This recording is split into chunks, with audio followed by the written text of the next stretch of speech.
pessoal! Olá, queridos e queridas estudantes! Sejam bem-vindos à disciplina de redes de computadores. Estou muito feliz que vocês estão assistindo essa videoaula conosco, né? Todos juntos aqui aprendendo. E espero que esse vídeo seja muito proveitoso, tá bom? Bom, só para a gente começar a revisar alguns conteúdos, vocês devem ter percebido, né, que durante as aulas anteriores a gente começou a falar sobre os modelos de referência, a gente falou sobre o modelo TCP/IP, sobre o modelo OSI, sobre essa visão de camadas, né? E daí a gente está falando justamente da parte das camadas da camada de redes, né, de uma forma geral. Daí aqui eu vou apresentar para vocês a ideia do endereçamento, né, de IPs. E nesse momento nós estamos enfocando no endereçamento do IPv4, né? Então existem dois formatos, né, em uso, que é o IPv4 e o IPv6, mas aqui a gente vai enfocar no IPv4. Então vamos recobrar algumas coisas, né? Cada host, né, ele vai possuir um IP que vai codificar tanto a parte de rede quanto a parte de host, né, o número de rede e o número de host. E a gente tem uma escala, né, que vai de 0 a 255, que acaba separando por pontos, que é a escala decimal, onde a gente consegue visualizar. Nesse contexto, então, existem algumas classes de endereçamento. Então, o nosso IP, basicamente, é uma conversão, né, do que a gente tem lá de binário, aquele octeto, né? Então, a gente tem um octeto que está representado em notação decimal pelos pontinhos. Então, costumeiramente, a gente vê, por exemplo, 192, 168, 20.10, por exemplo. Então, a gente geralmente vê esses, né, que são os endereços IPs. Então, a gente vê nessa representação, a essa já está numa conversão de decimal, só que cada um desses valores que está separado pelos pontinhos, né? Então, como aqui representado, cada um dos 4 bytes pode variar de 0 a 255. Então, isso é bem interessante. Então, nas classes de endereçamento, onde a gente tem 5 classes principais, A, B, C, D e E, a gente tem, então, que a parte, né, o mais baixo vai 0.0.0 e o mais alto vai de 255, 255, 255.255. Então, geralmente, o 0, ele expressa o endereço de rede, né? Então, sempre quando a gente vê ali, né, se tiver, por exemplo, e a gente vai ver as máscaras, né, posteriormente, como que a gente pode fazer, então, a questão do endereçamento para um tipo de rede. E o 255, que é o endereço de broadcast, que é aquele que envia para todo mundo, né, a forma com que a gente possa comunicar com todos os elementos da rede de uma vez só, né. Aqui, nós vamos trabalhar principalmente, né, com as classes A, B e C, que são as classes utilizadas, as classes principais, sendo que as classes D e E são classes especiais, muitas delas utilizadas para multicast ou para áreas relacionadas, por exemplo, a pesquisa, estudos. Enfim, a gente vai trabalhar então com A, B e C. Então vamos lá ver um pouquinho de cada uma delas, para que vocês possam entender então do que a gente está falando. Classe A. Classe A, então, primeira coisa, os IPs são divididos em classes, onde eles têm, então, inclusive, definições do porquê eles se encaixam em cada classe. E cada classe possuem, né, que vocês já estudaram, né, as máscaras de rede, correto? E aí a gente consegue definir a divisão entre os números que identificam o que é rede e o que é host. Então, vamos lá. Os identificadores de rede da classe A, eles variam de 1 a 126. O octeto 127, ele não pertence à classe A, porque geralmente é utilizado como localhost, como loopback, algumas coisas nesse sentido.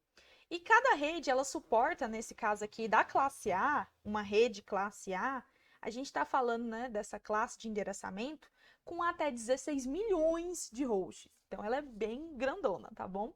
A máscara de rede padrão dela é 255.0.0.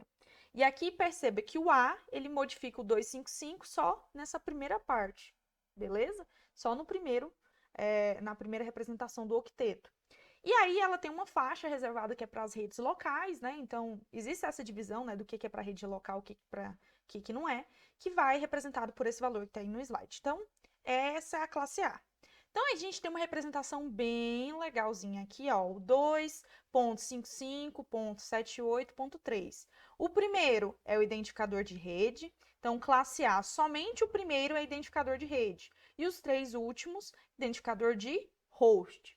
Ó, lembra, os identificadores de rede variam de 1 a 126. Então, 1, né, perceba, o 2 é que ele se encaixa nessa faixa, beleza? Depois, classe B. A classe B, os identificadores de rede variam de 128 a 191, tá bom? Então, vai dessa faixa. Aqui já diminui um pouco. A rede, ela suporta até 65 mil hosts, mais ou menos, tá? E a máscara de rede padrão, agora ela é representada por 255 duas vezes. Então, é 255.255.0.0. Então, perceba, máscara de rede 255.255. E o identificador de rede também são dois, representação dessas duas partes. Então, aqui nesse caso, então, o 135 está dentro da faixa, né, dos identificadores de rede, do número que eles variam. E aí, a parte do host é somente os dois últimos, ok? Então, lembrando aqui, né, por exemplo, aqui eles estão variando dentro dessa faixa, que é possível, e a gente tem também uma faixa reservada para a rede local. Então, sempre quando a gente vai falando com classe B, a gente está falando, então, com esses valores aqui de rede, com esses valores em relação à máscara, e essa faixa reservada para a rede local. E a classe C? Classe C, inclusive, que a gente vê muito mais fácil, né? Principalmente quando a gente está falando das redes locais, até mesmo às vezes na nossa casa. Por quê? Porque ela suporta, né, um número bem inferior em relação aos anteriores, que ela suporta até 254 hosts. Então, a gente está falando de redes menores. A máscara de rede padrão dela já é 255 três vezes. Então, lembra lá que na divisão, né, entre os pontos, a gente tem 255, 255, 255.0. Essa é a máscara de rede padrão. E os identificadores de rede, aqui eles já vão pegar, né, o restante, né, em relação a 192 até chegar a 223. Então, a gente tem um restante, que é uma faixa reservada, mas ele vai pegar de 192 em diante. Então, geralmente, como eu falei para vocês, a gente vê muito, né, 192, 168 e assim sucessivamente. E aí, por exemplo, aqui nesse caso aqui, o exemplo, né, os três primeiros, né, a parte do octeto, representa o quê? O identificador de rede. Então, perceba que classe C, então A, B, C, né, até parece, né, um pouquinho sequencial. Então, A, B, C, nesse caso aqui, a classe C tem esses três primeiros que identificam rede e somente o último que identifica host, tá bom? Bom, para a gente entender aqui, então, de uma forma de visualização, então, dessas três classes principais, então, olha, classe A, rede, somente o primeiro octeto. Classe B, os dois primeiros octetos. E classe C, os três primeiros octetos. E o restante é o identificador de host. Então, tem o que está branquinho e o que está pretinho. E aqui, para vocês verem, por exemplo, em relação aos números, né? A parte do identificador ali no início, né? Do primeiro octeto, ela é muito importante, mostra o que varia, né? Então, nesse caso aqui, a classe C tem que variar ali a parte do identificador de rede, 192 a 223, no primeiro octeto. Então, o restante pode ir de 0 a 255 e assim sucessivamente, só que somente o último que identifica o host, ok? Praticando, então vamos lá para a gente tentar entender como que qual classe é adequada para um determinado tipo de rede que eu estou montando, alguma determinada situação, como que eu sei qual que é o IP, qual que é a máscara de rede, como que eu posso definir e dar esses números de IP, né? Como que eu posso endereçar? Então, vamos lá. Para uma rede de 50 computadores, qual seria a classe de endereçamento recomendada? Dê exemplo de dois hosts dessa rede com seus respectivos IPs e máscaras de rede. Então, aqui, você que vai pensar nos hosts, aqueles que se encaixam, você pode pensar em algum deles, então você pode endereçar. Então, quais são possíveis que você pode passar, levando em conta que você tem a informação que é uma rede de 50 computadores. Como que eu descubro isso? Então, vamos lá. Vou colocar aqui, então, para a gente trabalhar, vou fazer uns risquinhos para a gente ver aqui, acho que vai ficar legal, vai ficar interessante. Vamos lá, e agora, José, né? Vamos lá, para uma rede de 50 computadores, qual seria a classe de endereçamento recomendada? Então, vamos começar por esse número, a ideia desse número aqui primeiro. Uma rede de 50 computadores, então a gente vai começar as classes. A gente tem classe A, classe B, nossa, eu desenho super bem, classe B e classe C. Deixa eu colocar um pouquinho maior aqui o meu pincel. Classe A, vocês lembram até quantos computadores que a gente pode ter? A gente falou lá agorinha, né? A gente pode subir aqui, ó. Ó, classe A. Tarananã, 16 milhões de hosts. Classe B, 65 mil. E classe C, 254. Então, vamos aqui. Então, aqui é 16 milhões. Nossa, até fazer 16. Nossa, o tantão de zero. 16 mil, não. 16 milhões. Tem que aprender a usar esses recursos digitais. 16 milhões. Aí depois, quando a gente tem dos 16 milhões, que é da classe A, classe B, a gente tem até 65 mil, em média, tá? E a classe C, 254. Isso é o mais fácil de desenhar, hein? 254 hosts.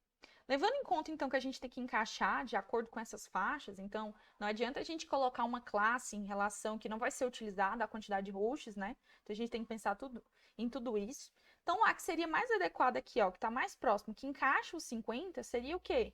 Classe C, certo? Então, 50 computadores, o que mais se encaixa aqui, está mais próximo e que consegue atender a demanda. Então, lembrando que a gente está endereçando em relação à quantidade de IPs que estão disponíveis, né, para que a gente possa utilizar, como vocês já estudaram nas demais videoaulas, fala do protocolo IP, como a internet funciona. Então, qual seria a classe recomendada? Seria a classe C. Então, a primeira coisa a gente já descobriu. E classe C, nossa, que ficou lindo classe C aqui. Classe C, a gente precisa lembrar então, para saber, né, como que a gente pode falar, quais são os possíveis IPs que a gente pode falar, a gente tem que ver quais são os identificadores, né, os endereços que a gente pode começar, de onde que eles variam. Então, vou voltar aqui novamente, nossa colinha, nosso slide, que é perfeito, maravilhoso. Ele diz 192 a 223, certo? Então, você pode começar com 92, 93, 94, 95, enfim, sucessivamente. E lembrando que a faixa é reservada para a rede local, então pensa só, que a gente está falando então de uma rede local, uma rede nossa, eu vou seguir esse padrão. Então a gente vai usar o 192 como identificador. Então, supondo que você está fazendo aí mesmo realmente da sua rede local, então 192. E ele tem lá, né, depois de 192, 168 também que se encaixa, certo? Lembrando que, assim, aqui eu estou utilizando, né, dentro dessa faixa da rede local, mas vocês lembram que só o primeiro identificador tem que estar dentro daqueles valores e o resto pode variar de 0 a 255 de uma forma geral quando a gente está falando da classe. E daí eu posso escolher, por exemplo, variando de 0 a 255, aqui no terceiro octeto, eu posso variar, por exemplo, o número que eu quiser, né? Então, sei lá, 20. Você pode escolher. Entenda que o 20 é um possível, né, valor para que a gente possa delimitar o IP que vai ser endereçado. Ponto. Aí aqui a gente pode escolher também, né, qual que é o último, que é o identificador do host, também vai de 0 a 255, por exemplo, 10. Então, esse aqui seria um exemplo de um host, né, dessa rede, esse é o IP, né, que nesse caso aqui, que seria válido. E um segundo? Poderia ser, então, 192, 168, 20.11, por exemplo. Ai, Thalia, mas se eu quiser variar, como que eu faço? Eu poderia variar aqui o início? Na verdade, é interessante para que os computadores eles possam. Pensa só, a gente precisa de uma rede de 50 computadores. Os computadores precisam comunicar entre si. Camada de rede, interconexão. Então, quando a gente está falando disso aqui, a gente precisa que eles comuniquem. Então, por exemplo, o identificador daqui, ó. Identificador dele de rede, certo? O identificador daqui, ó, de rede, tem que ser o mesmo para ambos os casos, porque aí eles podem comunicar. A única coisa que vai mudar seria o nosso identificador do host. Então, nesse caso, 10, 11, 12, 13. Então, se fosse 50 computadores, eu ia dar, né, números ali até completar os 50, que seriam valores válidos para a gente, então, definir a nossa rede, então, de 50 computadores. Então, basicamente, a gente mantém esses dois, então são dois válidos, a gente mudou só o host aqui, tá bom? Lembrando que a gente não costuma colocar o 0, né? Como eu já mostrei para vocês que é o endereço de rede, nem o 255, que é a questão do endereço de broadcast. Então, entre aí, a gente vai variando os números em relação ao que já foi delimitado, que já foi enviado, né? No sentido, a gente já configurou uma rede com esses, então tem esses IPs restantes livres, esses IPs disponíveis, tá? E a última coisa que ele pede e é que eu peço, né? Qual é a máscara de rede? E a gente já sabe qual que é a máscara de rede nesse caso. É 255, 255. Então, classe C, né? Lembrando que a classe C, vocês têm lá no slide, maravilhosamente bem. Mais tempo de desenhando, né? 255.0. Então, essa seria a resposta para vocês. Então, vou até voltar aqui bonitinho, né? Se são 50 máquinas, o mais adequado seria, então, a classe C. tá? Pois ela suporta até 254 hosts. Um exemplo, né? 192.168.20.10, que foi escolhido por estar dentro da faixa reservada para a rede local. O outro poderia ser o 20.11 e, né, como eu comentei para vocês, é necessário manter o mesmo identificador de rede para os dois IPs para que possa haver comunicação e a máscara 255.255.255.0, tá bom? Bom, espero que vocês tenham gostado dessa aula. Tem atividade para vocês fazerem, se dediquem muito, estou à disposição, participem dos atendimentos síncronos, participem do fórum, quero muito que a gente possa se conhecer e aprender muitíssimo juntos. E é isso, gente. Um grande tchau e até mais!